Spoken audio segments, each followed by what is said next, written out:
All right. So you guys are lucky ones being recorded today. This is my first time actually like teaching content and sharing screen and da da da da da. Last period was like crazy. I learned some things, so we're gonna change some stuff up, and hopefully it'll make sense. And you guys will bear with me during this time. I'm honestly, I feel like I'm a new teacher sometimes with trying to figure out how to teach the content without you guys in front of me, without being able to print anything, trying to kind of like manipulate the lesson to be able to make it, you know, digital friendly, right? And like Zoom friendly. It's really, really crazy. Okay, so before we get into the lesson today, I do want to talk about assignments. All right. It's really important for you guys to always check your graded assignments for any comments that I write, especially if you get something other than the highest grade. So let's say it's a 10-point assignment, you get like a 9.5 or an 8.5, whatever it is. And just make sure that you go back and you read the comment. You'll always have an opportunity to increase that grade. It's not like if I give you a 9 out of 10 or whatever out of 10 or whatever it is, that it's stuck and it's set in stone and you can't do anything about it. You always have an opportunity to adjust that grade. And if you read the comment and you're like, okay, like I want to fix that, you can always fix it. If you decide though that you want to fix it and you want that higher grade, it is your responsibility to message me on Schoology and let me know so that I know to go back and check that assignment so I can give you that higher grade. I don't get a notification if that happens. So that's why I need you guys to let me know. So that's always an option. I don't want you to think that my grades are always set in stone. Are there any questions there? Okay, and last class we did talk about if you're absent from class from Zoom, that you do have to watch the previous class's Zoom so that you're caught up and you're ready to go. If you're late to class, even if it's by a minute or two and I already took roll or I already passed your name, please make sure and like you can send me a chat directly to me, not to the whole class, and just say, hey, Diamond, I'm here. That way I will know to go back and mark you present. Otherwise, you will stay as absent from class. So I don't want that to happen, right? So today, good deal. It's a good thing you guys are here today. We're starting something new today. We're going to be talking about joints in our bodies. So does anybody know what a joint is? And again, we are starting something new. There's going to be a good amount of content in today's lesson. So I would have your notebook handy, your notes, something ready to write, and you got some stuff down. So take a second and grab something, make sure you have a pen or a pencil. Does anybody know what a joint in your body is? I'm not talking about drugs, guys, all right? I'm talking about our bodies. Anyone? I'll take a quick guess, I guess. Do it. So it's what between your bones that allows you to move fluidly, and you can bend that area of your body. Yeah, awesome. Perfect. You said something between two bones. That is perfect, okay? A joint is where two bones meet. It's that simple. That's the definition, okay? I'll repeat it. A joint is where two bones meet, okay? Now don't get confused between, we taught last class, we were learning three different types of connective tissue. And one of those kinds connected two bones.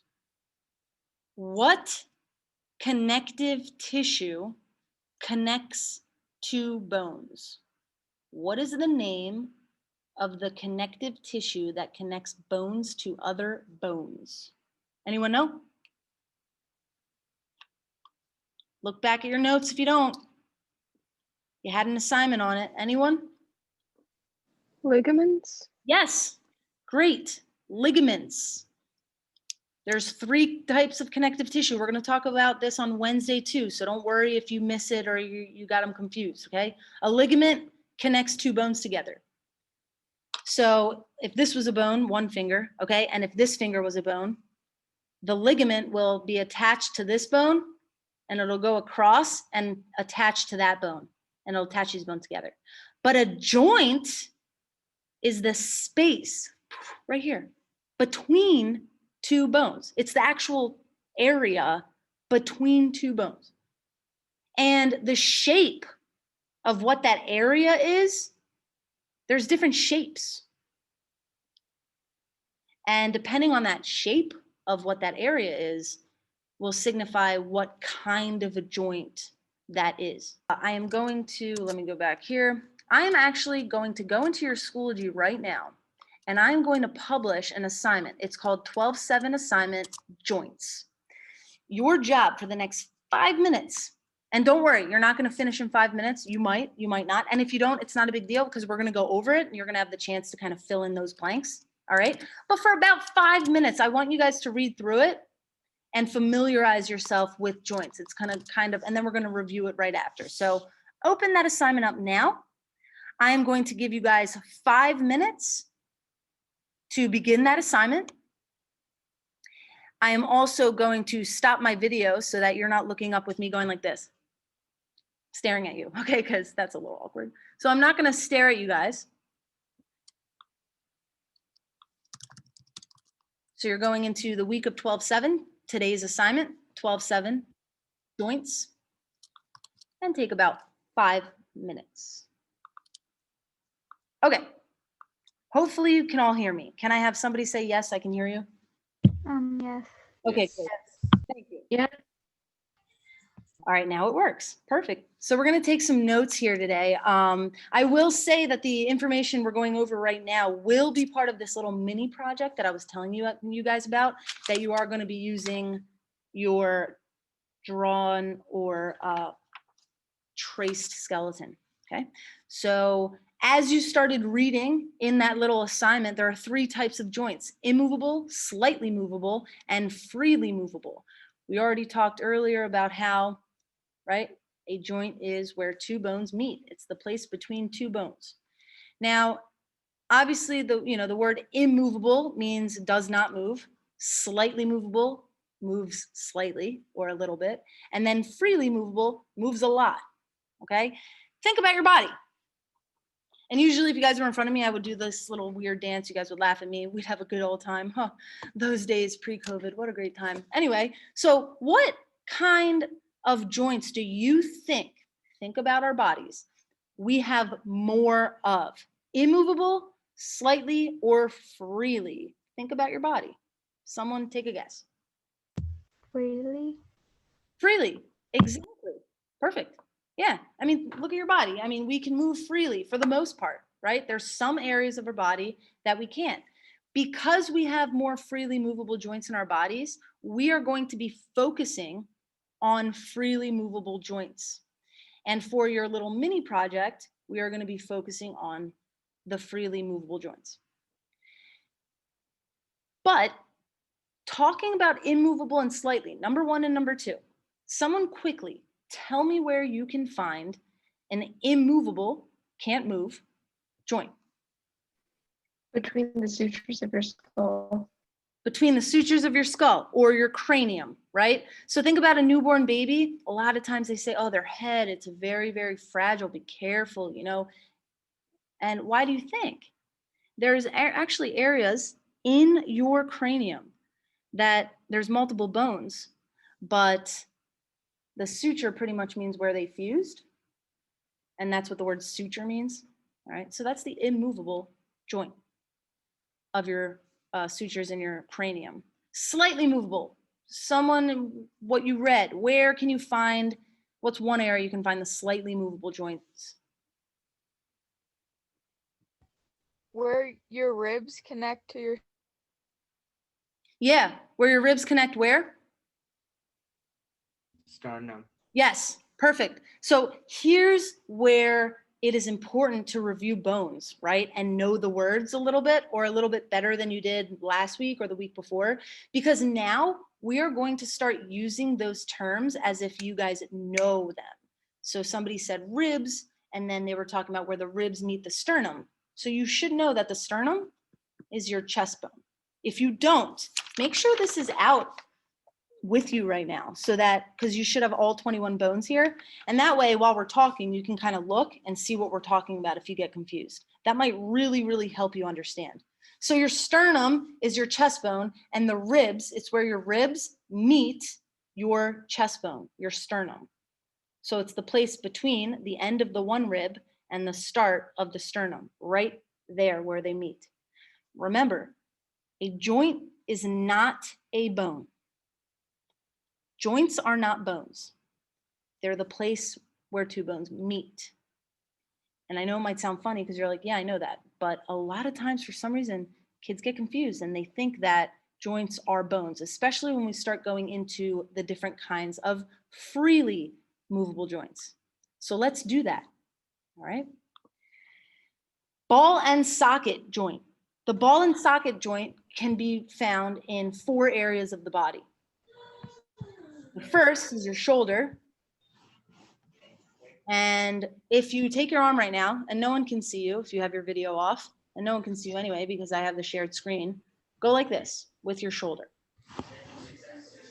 And then think, okay, what other area of my body can do that exact movement?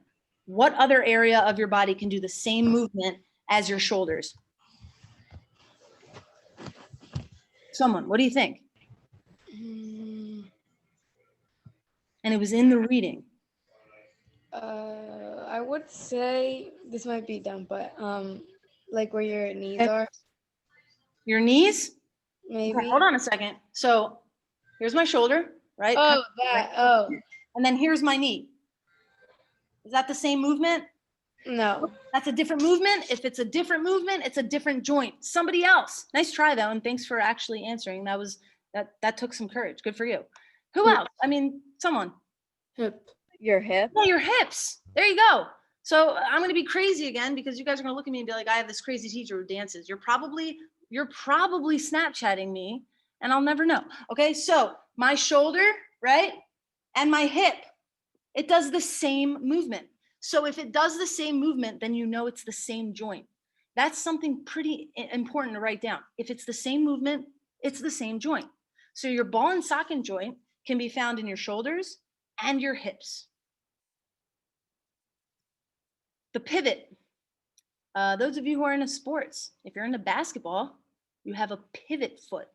The pivot foot is stuck in one spot, but it can pivot around on that spot. So think about basketball. And the area of your body where you can find the pivot joint is right here. Okay? It's moving around on the axis. That's your pivot point. Pivot joint. Hinge. And we've probably heard the word hinge before. We're not talking about bones. My last period class was able to answer this. Where else have you heard the word hinge from? Does anyone know? Think about the classroom, and you walk through this every day when you go to class, or when you go to your bedroom, or when you leave your house. What do you have to open to leave your house? The door. The door. Hinge, right? The hinge on the door. It's the same movement. This is showing a picture of your elbow. Boom, boom. If you open a door, it's the same movement. Okay?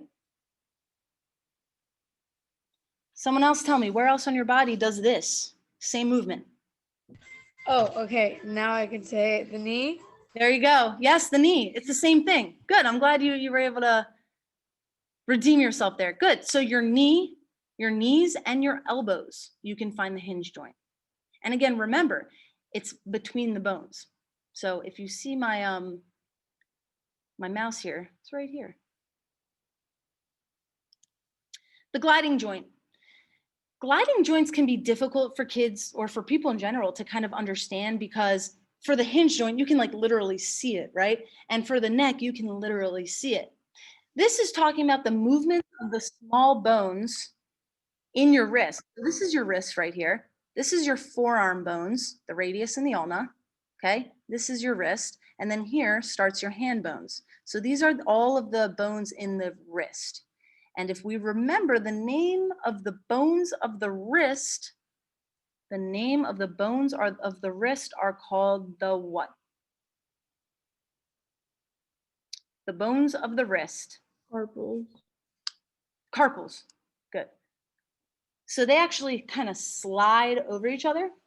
I always say like gliding, sliding. That's how you can remember it. Kind of like this. And it allows you to do this. That's what it allows you to do.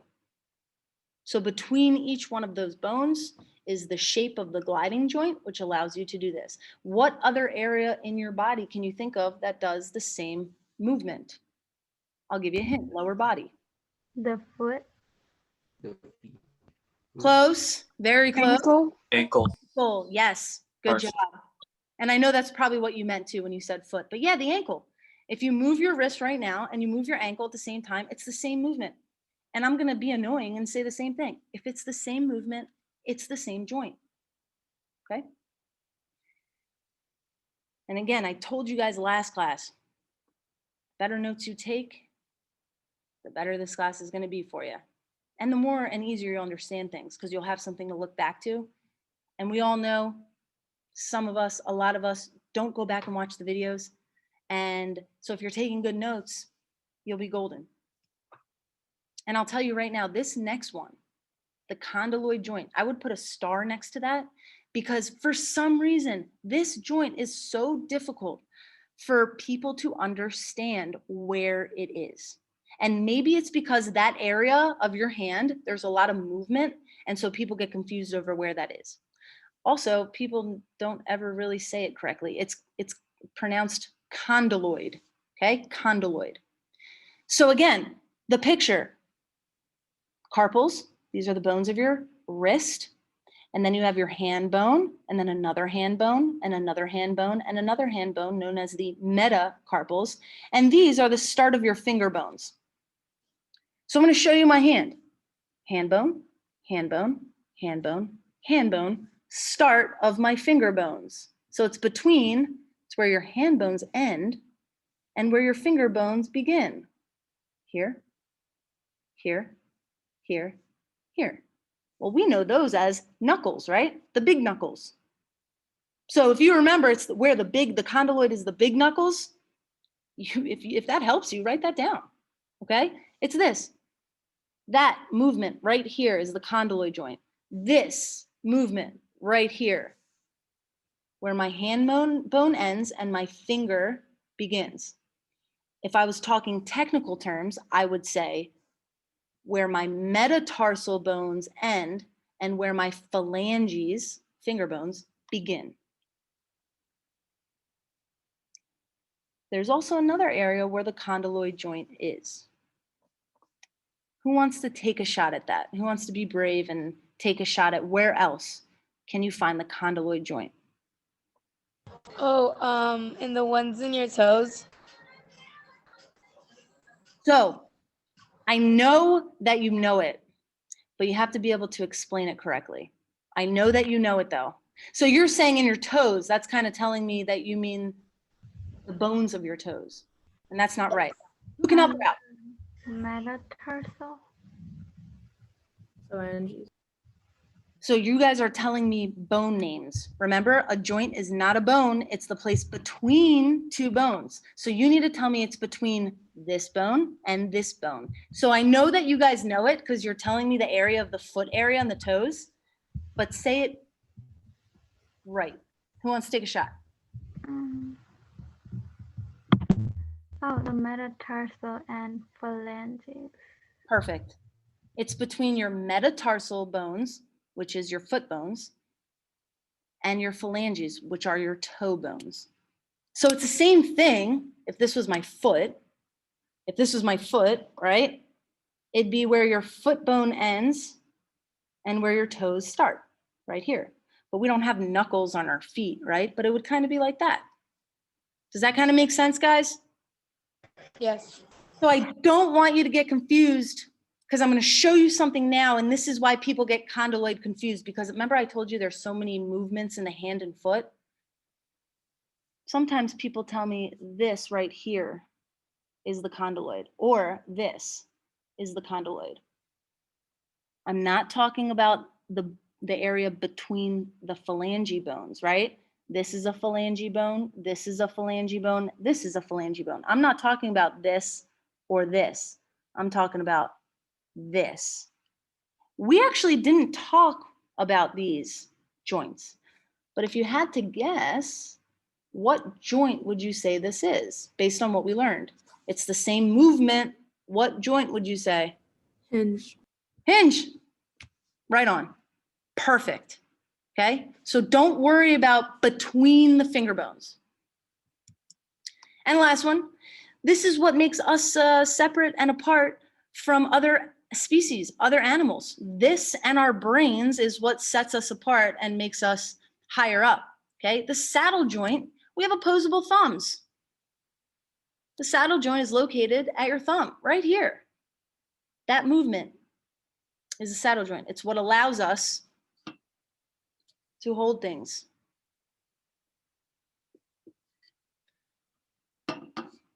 That's a pretty easy one.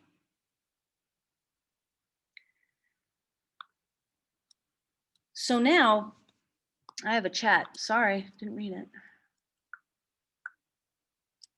Sure, sorry.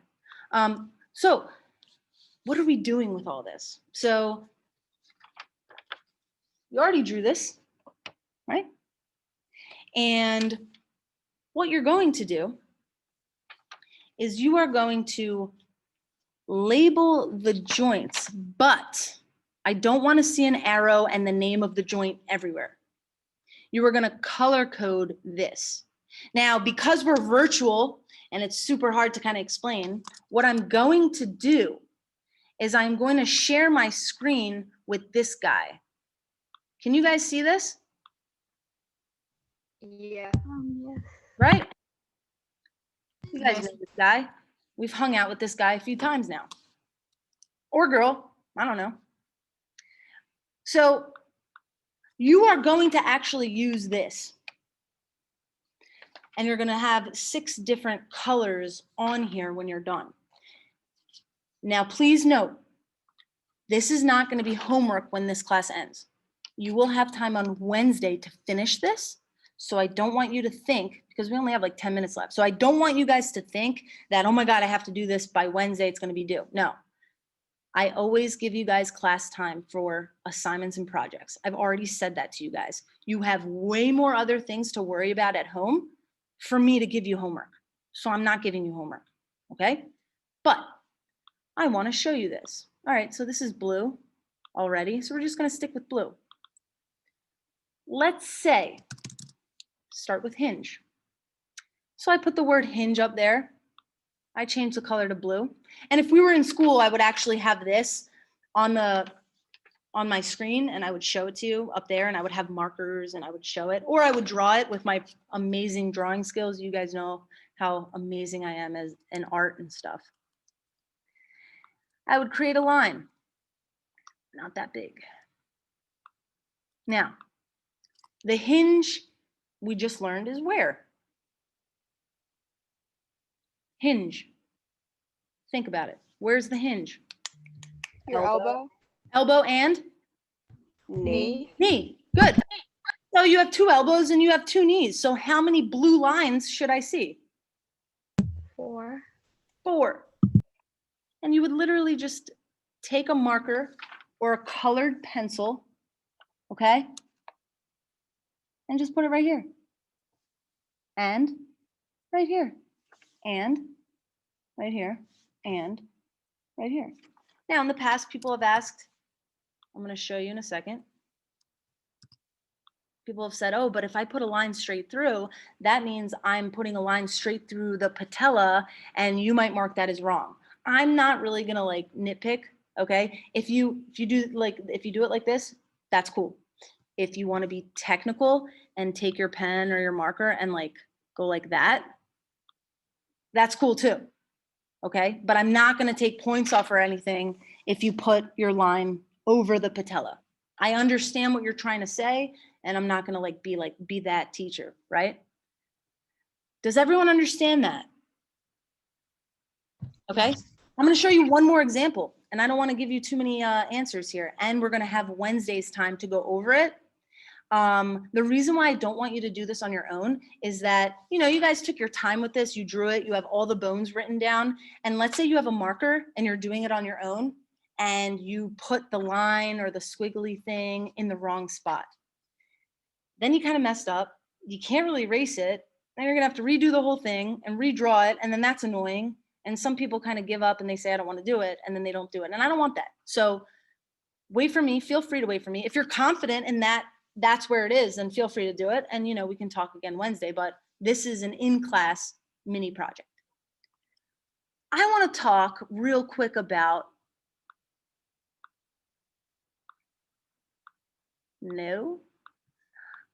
this one. And the reason why I want to talk about that is because I told you guys that was the hardest one that many people struggle with, right? And we just talked about this. And this is why I told you when you draw this to make sure that you get all the bones. If you look at my drawing right here, I know it's a little small, but you can probably tell here.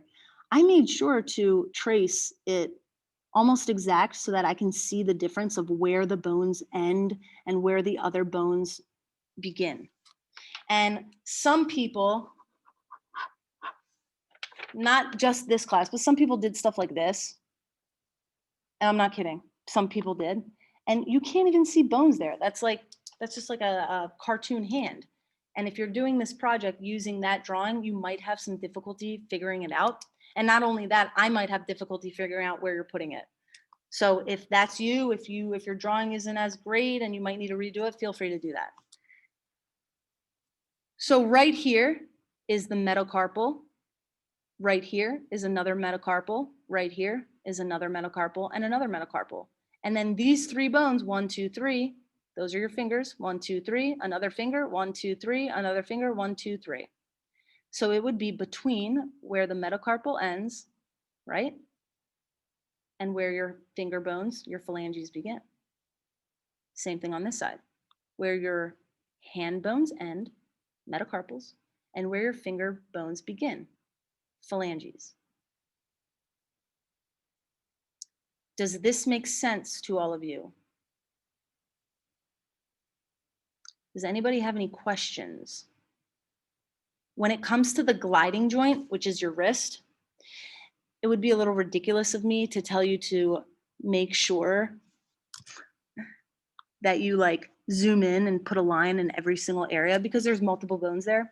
So for that, all you have to do is put a line where your arm bones end and where your wrists start, just to make it a little simplified.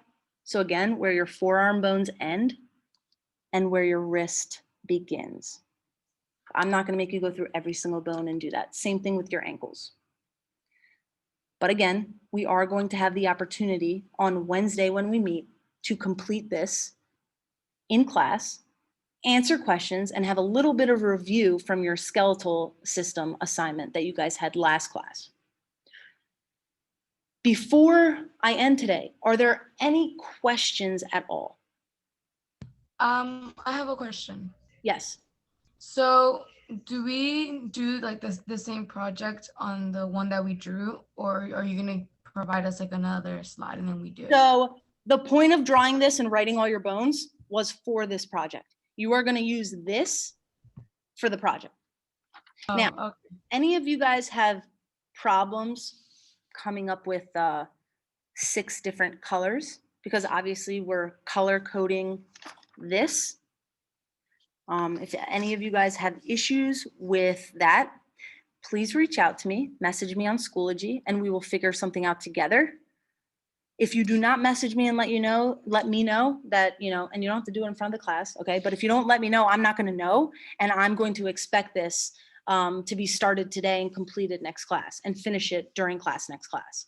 All right, so just send me a quick Schoology message. No big deal. We'll figure it out together. The assignment on Schoology that you started earlier in class, you do have to complete that and submit that.